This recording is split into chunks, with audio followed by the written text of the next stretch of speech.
Salve nerds, galera, no vídeo de hoje, One Piece, teorias, dúvidas e curiosidades, e no vídeo de hoje a gente vai falar sobre os detalhes do capítulo 1065 de One Piece, um capítulo que, olha, tem muita coisa interessante aqui, cara, principalmente na última página. Nossa, tem coisa pra cacete pra se comentar aqui. Bom, vamos lá então, sem maiores enrolações, vamos embora pro vídeo. Lembrando que eu não posto aí as imagens, né, então abre aí uma página paralela, vem acompanhando aí comigo. E vamos lá, vamos começar então primeiramente falando aí sobre as páginas iniciais, né, porque a gente tem aqui duas coisas legais pra se falar. Primeiro que o Zoro, né, teve a brilhante ideia de ficar no navio como uma espécie de reforço, né, caso o pessoal se meta em confusão aí na ilha, ele pode chegar lá e salvar o dia, né. Só que tem um pequeno problema nesse plano aí do Zoro, né? Aquele plano nível cebolinha, né? Acontece que, cara, é o Zoro, né? Qual é a chance dele ir direto aonde tá a galera, né? É muito mais provável que ele vai se perder, né, na ilha, né, cara? É bem capaz. Claro que ele tá acompanhado do Brook, o Brook pode ajudar ele, mas também é mais provável que o Zoro acabe se perdendo do Brook no caminho também. Eu imagino isso acontecendo facilmente, tá? Enfim. Outra coisa que também tem que ser comentada aqui é sobre o Caribou, né?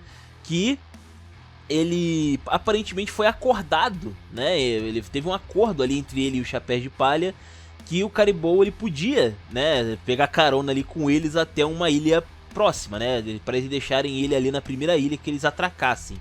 Só que o cara não contava que eles iam parar justamente no lugar que é a autoridade do governo mundial, né, cara? Foi meio meme. O Caribou não dá uma dentro, cara. Depois de tentar perseguir o Chapéu de Palha, o cara nunca mais foi feliz, isso que é verdade. E ele até pede pra ficar, inclusive, né, no navio. Não, essa ilha não conta, vai. Deixa eu ficar com vocês aí mais um pouquinho, né, cara. E eu não duvido que ele vai ficar não, hein. Vocês sabem que aqui no canal eu tenho essa esperança de que o Caribou vai acabar entrando no bando e a gente pode ter um Logia, né, dentre aí o Chapéu de Palha, o que seria muito interessante, até porque o Caribou, como eu já falei, ele não é ladrão, né, não ia desbalancear o grupo, né, na verdade ele pode-se dizer que ele seria ali no meio, vamos dizer assim, né, ele não é super roubado, mas também não é tão fraco assim, vai, ele tá no meio termo ali, na verdade, tá balanceado, eu diria, mas fica aí, né, a ideia que o Oda acabou jogando aí pro alto, né, por alto aqui nesse capítulo. Depois tem aqui também uma conversa, né, da Lilith com o Frank, onde eles falam ali, né, que a Lilith, ela diz ali que consegue mover a escada rolante ali onde a galera tá sendo transportado, né, e que ela diz que a fonte de energia é o fogo, né, e aparentemente eles usam aí algum tipo de recurso natural que não é bem explicado aqui, né. Inclusive a Lilith fala que está sempre atrás ali de novas alternativas, né, de descoberta de energia, de produção de energia, melhor dizendo, né, e que ela espera encontrar um meio no futuro, né, de tentar criar algo como o próprio Sol, né, ela quer usar uma espécie de Sol artificial como fonte de energia, que é uma referência ao reator de fusão nuclear, pois é. Existe o reator de fissão nuclear, né? Originalmente a gente usa nos reatores aí, até mais antigos inclusive, né? Que eles são teoricamente limpos, mas na verdade eles geram um resíduo bastante radioativo, tá? É bastante problemático, principalmente quando é danificado, né? Quando o reator é danificado e acaba vazando. A gente já viu alguns exemplos aí na história sobre isso, né? Bastante grave. E os resíduos geralmente eles são descartados de algum jeito, geralmente enterrando o mais fundo possível embaixo da terra ou algo desse tipo.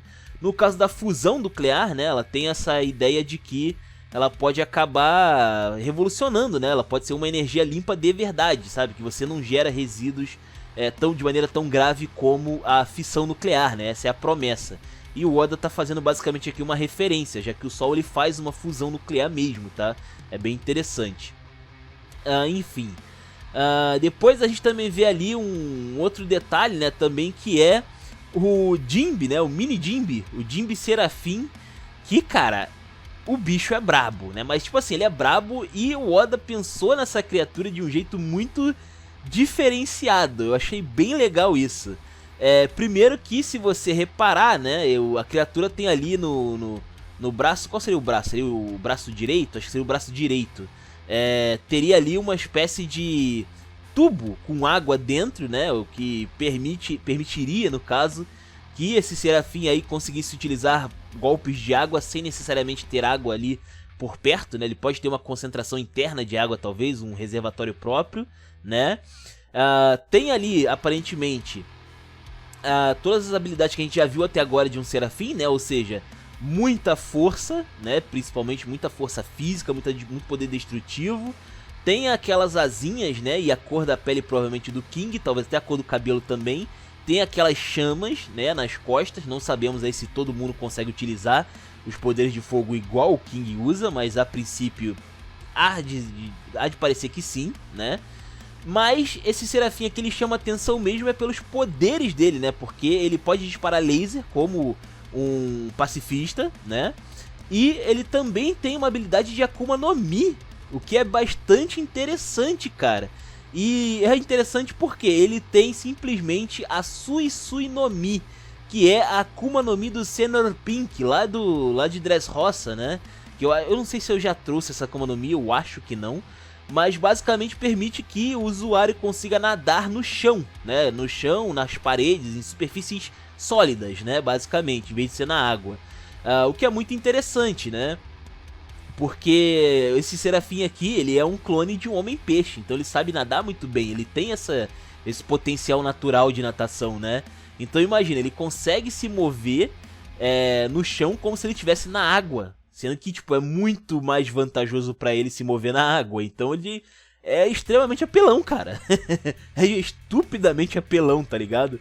Fora que ele pode fazer tudo aí que um Serafim faz, né? Que um pacifista faz também. E também chamou uma atenção uma cena onde ele vai aparentemente atacar a Nico Rubin, né? E ele sai do chão, o chão fica líquido ali em volta dele, né? Por causa dos poderes da Akuma no Mi. E aparentemente ele vai dar um golpe de água na Nico Rubin, né? Mas pelas cores da cena e tal, parece que ele tá usando o chão em estado líquido pra atacar na Nico Rubin. O que é bizarro, cara, porque imagina só, cara, poder utilizar o Kyojin Karate, mas ao invés de jogar água nas pessoas, ele joga o solo. Mano, isso aqui tem um potencial de ser quebrado, dependendo de como o Oda for utilizar isso daqui. É um negócio extremamente absurdo, sério mesmo. É meio insano, o cara joga o chão nos outros, né, cara? Ele pode jogar o chão, as paredes nos outros. Mano, muito, muito broken. Extremamente broken, né?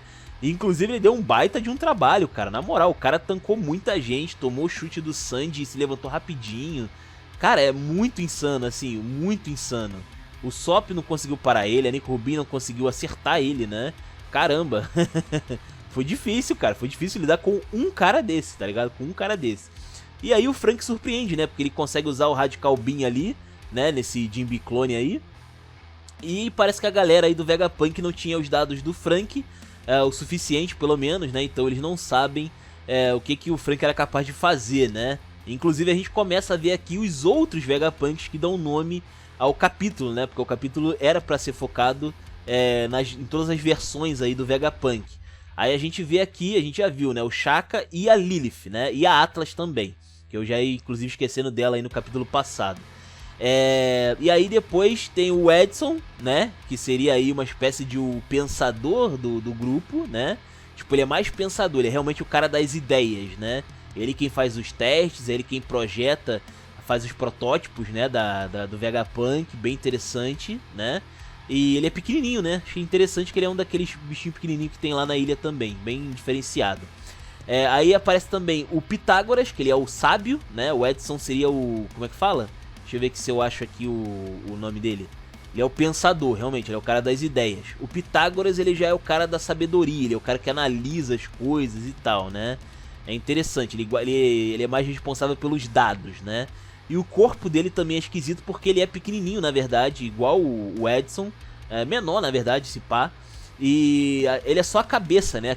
Aquele corpãozão que a gente vê ali, na verdade, é um robozão que ele... é tipo um mecha que ele controla, basicamente, né? Bem engraçado. E aí também aparece a última que tava faltando aqui, que é a York, né? Que no caso aqui seria a parte do Vegapunk responsável pelos instintos naturais, vai comer, dormir, né? Ela supre as necessidades do grupo, basicamente. E eu não sei como isso funciona, mas é bem bizarro, né? Porque a York aparentemente ela come por todos eles, né? E a fome de todo mundo é sanado ao mesmo tempo, né? Parece que os nutrientes viajam de algum jeito de um pro outro, não sei como é que funciona essa parada aqui, né? É o One Piece sendo One Piece, é o Oda sendo Oda, né? Mas aparentemente ela tem essa função aí que é uma função bastante importante, né? Porque, pô, né, recarregar aí as baterias de todo mundo deve dar um trabalhão. E eles têm uma parte do Vegapunk focado só nisso, né? Bem legal. Inclusive é falado aqui que é o CCD, né? Comer, cagar e dormir. É a função que ela tem aí no bando, né? No grupo do Vegapunk aí. Então o que a gente tem aqui? A gente tem o Shaka, né? Que seria o lado bom do Vegapunk, o gênio bom do Vegapunk. A Lilith, que seria o contrário, seria o gênio ruim do Vegapunk, o mais ambicioso, né? Ela seria a ambição do Vegapunk. Tem a Atlas, que seria a raiva do Vegapunk, né? Ela é toda irada, né? Ela é sempre muito boladona. Inclusive a gente vê aqui quando a York vai dar uma barrigada, né? Que ela fala ali, soco da digestão, né? Ela é muito mais agressiva que todos os outros. O Edson seria ali como é explicado aqui, o pensador, né? Ele é o cara das ideias, o cara que coloca em prática, né? Os raciocínios aí do Vegapunk. O Pitágoras é o cara que lê os dados, né? Ele analisa os dados, né? E a York seria então responsável aí por manter a galera viva. Basicamente é isso, né? Seria mais ou menos essa a ideia aqui. Interessante, bem interessante, tá? É um time bastante balanceado, talvez aí, na medida do possível, né? E aí então a galera fica bastante surpresa, né, e tal, né? Que o Vegapunk, são várias pessoas e tal. E no final, na última página, a gente vê aqui uma coisa muito interessante, né? Que é sobre o Shaka falando aqui com o Frank. Que essa ilha, na verdade, ela não é futurista, né? Na verdade, as coisas dessa ilha remetem a um passado distante que tem a ver diretamente com o século perdido, né?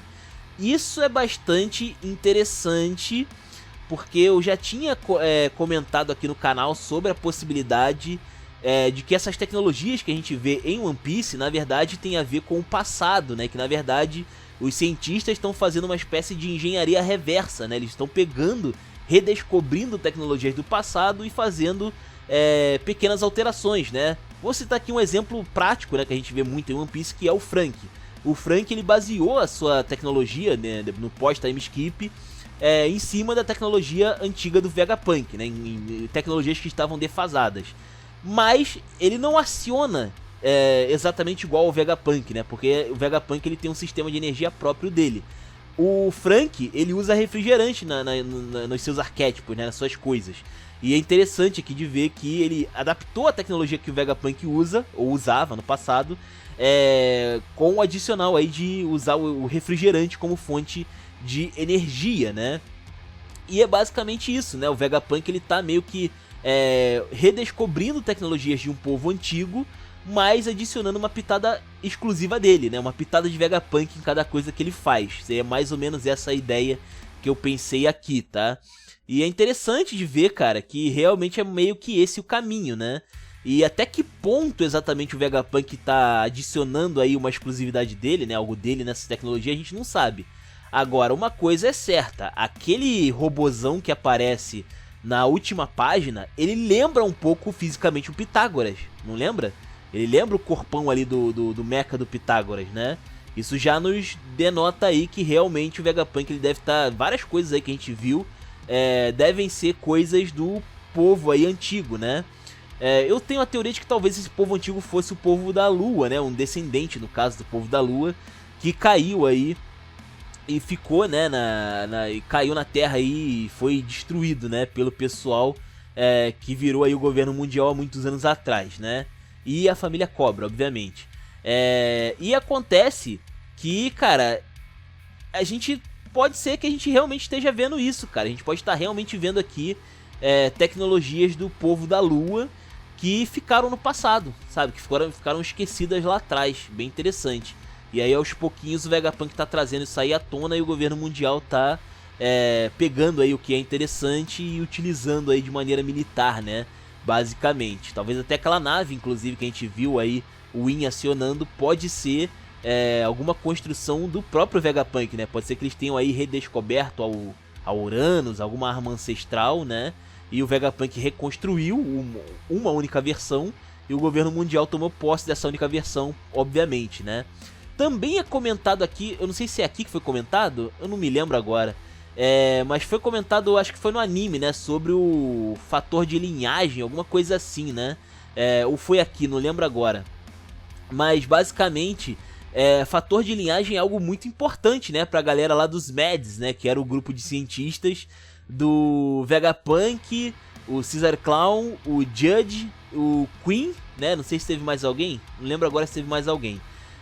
Mas basicamente essa galera toda usava o tal do fator de linhagem, que explicando aqui rapidamente, é como se fosse o DNA. Pensa no fator de linhagem como se fosse o DNA, é como se fosse ali uma parte, né, algo importante do corpo das pessoas, das criaturas no caso no todo, que eles conseguem extrair, estudar, analisar e fazer modificações, né?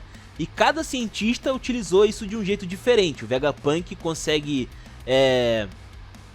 replicar os poderes de uma Akuma no Mi, né? Utilizando o Kaido de base, que ele já tinha a Akuma no Mi do peixe, né? No modelo mítico lá do peixe, né?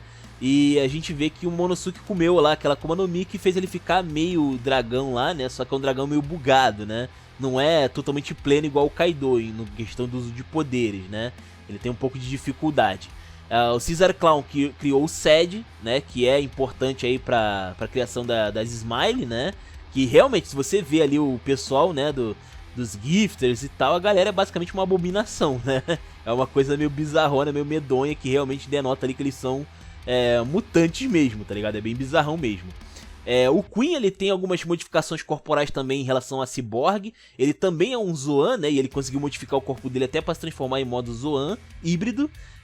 Mas eu acho que a questão dele é mais focada na praga, né? Que ele consegue criar ali vírus e tal que afetam o DNA de maneira extremamente destrutiva e rápida, né? Interessante pra caramba. Inclusive, podendo até dar upgrades, como é o caso daqueles zones de gelo que... apesar de serem letais, né, meio zumbificados ali, eles eram muito fortes também, né, então meio que rolava um upgrade físico aí nessa situação toda.